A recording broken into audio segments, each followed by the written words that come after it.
E sobre a celebração da Páscoa, na segunda versão pandémica, a jornalista Marta Almeida esteve à conversa com o pastor Rui Nunes, parceiro da CMC-TV, com o destaque à esperança. O programa é exibido todos os domingos no CMC-TV em destaque. Ora, veja. Exatamente há um ano, na Sexta-feira Santa, estive aqui neste estúdio com o pastor Rui Nunes para conversar sobre a celebração da Páscoa numa altura em que a pandemia da Covid-19 estava apenas a começar. Hoje recebemos novamente o pastor Rui Nunes para nos falar sobre como vai ser esta segunda Páscoa pandêmica para os cristãos. Obrigada, pastor, pela participação. Olá, Marta. Obrigado também pelo convite e pela oportunidade de poder partilhar, em especial em dias tão difíceis. A Páscoa, de facto, é uma mensagem de vida, de fé, de esperança, de enfrentar circunstâncias impossíveis, não é? Onde Jesus não apenas morreu, mas também ressuscitou dentre os mortos. E isso é esperança para nós no sentido que nos recorda que, por muito difícil que esteja a situação que estejamos a viver, há um que tem o poder diante daquilo que são as impossibilidades aos olhos dos homens. Bom, pastor, mas desde o nosso último encontro aqui nesse estúdio, na Sexta-feira Santa de 2020, houve uma volta à normalidade na altura do verão. Depois as coisas voltaram a se complicar no Natal, com fechamento, com mais casos, com mortes, com lockdown em todo Ontário. E agora, qual é a expectativa para esta Páscoa pandêmica? Como é que está a expectativa do cristão para esta celebração este ano? Eu creio que a celebração tem que ser transversal às circunstâncias, às épocas. É uma celebração que está acima das circunstâncias, por difíceis que sejam, e que nos dá, de facto, uma motivação para um futuro melhor e diferente. No nosso caso, como Igreja, as últimas regras permitiram-nos a possibilidade de termos 15% das pessoas de acordo com a limitação do espaço em si. Então vamos fazer 2 celebrações para podermos, assim, marcar esta celebração com a presença das pessoas, não é? Ainda que com distância social, o uso das máscaras e todos os cuidados necessários. As igrejas, por falar nisso, estão a enfrentar momentos bem complicados, com essas restrições todas. Como é que tem sido as celebrações nesses últimos meses? Bom, limitado a um grupo de 10 pessoas, o que dificulta muito o trabalho, mas tem sido basicamente nestes últimos meses apenas virtual, através do vídeo, através dos meios de comunicação disponíveis para chegarmos à vida das pessoas. Na passada semana nós tivemos oportunidade de recomeçar presencialmente, ainda que muitas pessoas ainda estão em casa, e recomeçar com um grupo limitado de pessoas, e creio que não é preciso muito tempo para percebermos que o virtual não substitui o presencial. É verdade. A internet tem sido fundamental, principalmente para as igrejas, para manter o contato, para manter a comunhão. Como é que tem sido isso, pastor? Nós temos usado os meios de comunicação que existem para chegarmos à vida das pessoas e tem sido muito encorajador percebermos que até pessoas que antigamente não usavam a internet, hoje já sabem trabalhar com as diferentes aplicações para poder acompanhar as reuniões e ouvirem no conforto, na segurança da sua casa, também a mensagem de esperança destes dias. Inclusive, no ano passado, o senhor comentou aqui, na entrevista que fizemos na altura da Páscoa, que os desafios do pastoreio eram imensos no início da pandemia. Um ano depois, o senhor conseguiu superar esses desafios? Aumentaram? Como é que foi?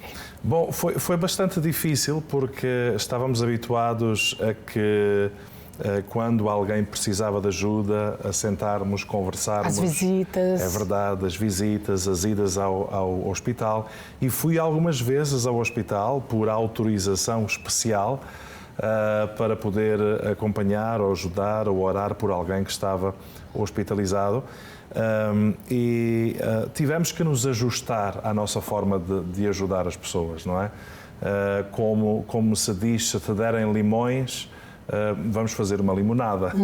É verdade. Ou seja, não ficarmos limitados pelas circunstâncias que vivemos, mas aproveitarmos os recursos disponíveis para podermos chegar perto de todos aqueles que precisam.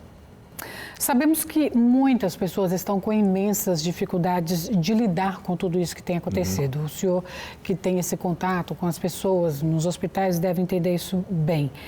Com perdas, ansiedade, o medo, a depressão.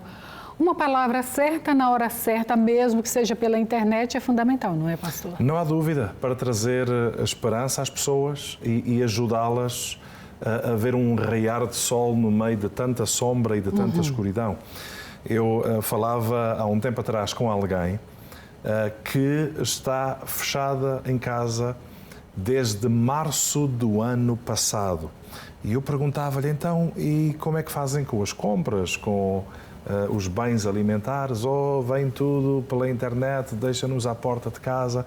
Mas a pessoa estava extremamente ansiosa, deprimida. Eu creio que é importante estarmos informados, mas se passamos a nossa vida a olhar para os números, a ver as notícias, a ver o que se passa à nossa volta, o que eu tenho visto é que isso tem deixado as pessoas muitas vezes mais deprimidas.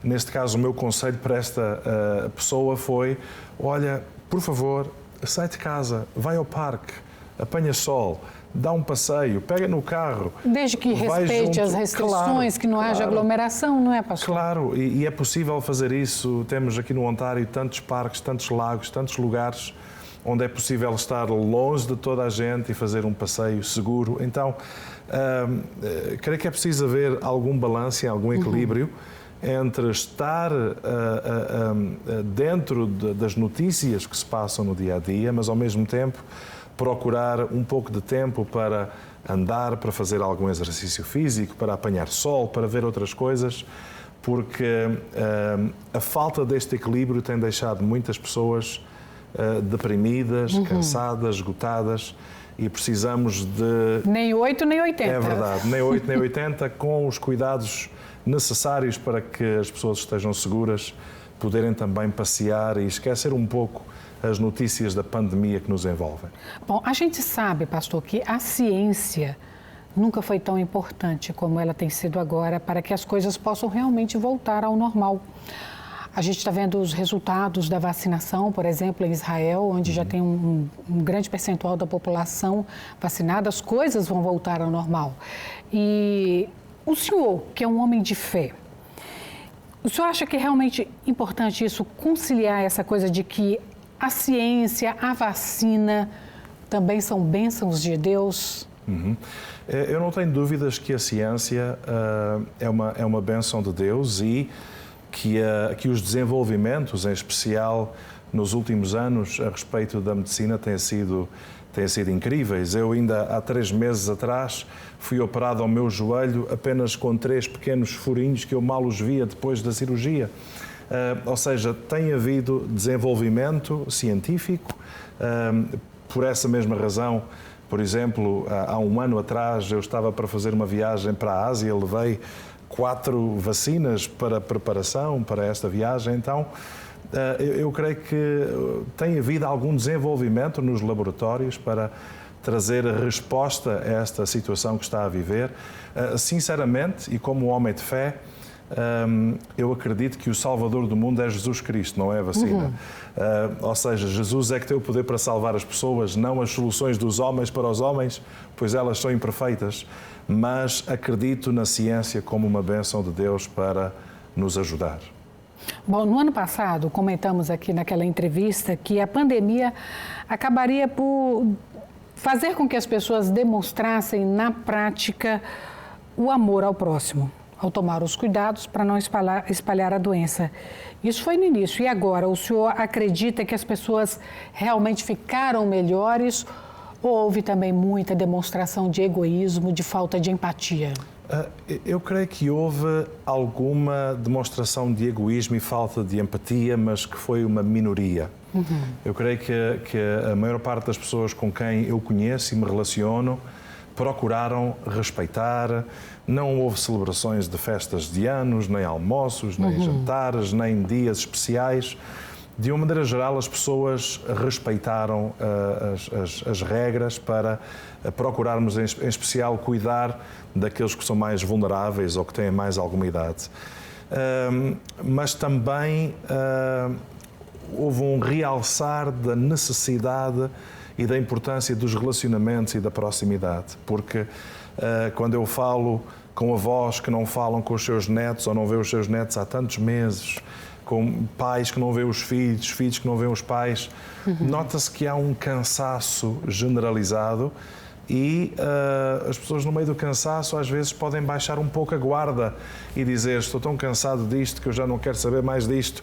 Mas as pessoas, creio que de uma maneira geral, têm respeitado e têm-se preocupado com o bem-estar do outro. Que bom que são exceções, então, né? Claro. Pastor, para a gente encerrar, então, uma mensagem para quem está nos assistindo para esta Páscoa pandêmica. É verdade. Quando pensamos na Páscoa, precisamos de nos lembrar que a Páscoa não são os coelhinhos nem os ovos de chocolate. A Páscoa fala-nos da morte, da entrega de Jesus Cristo, o Filho de Deus que deixou sua glória, veio a esta terra para dar a sua vida, para que através dele, do seu sacrifício, da sua morte, nós podemos experimentar e receber o perdão dos nossos pecados e podermos viver com a salvação da nossa alma e assim termos também a certeza da vida eterna. Podermos viver sem medo do dia de amanhã, pois o dia de amanhã está nas mãos dele. Sabemos que Jesus não apenas pagou o preço e permaneceu morto, ao terceiro dia ele ressuscitou dentre os mortos, por isso eu dizia há pouco que a mensagem da Páscoa é também uma mensagem de esperança, de ressurreição diante daquilo que é uma impossibilidade aos olhos dos homens. Então, o meu desafio para todos aqueles que nos ouvem é que coloquem a sua fé em Cristo, pois Deus fez pelo homem aquilo que o homem não conseguiu fazer por si mesmo.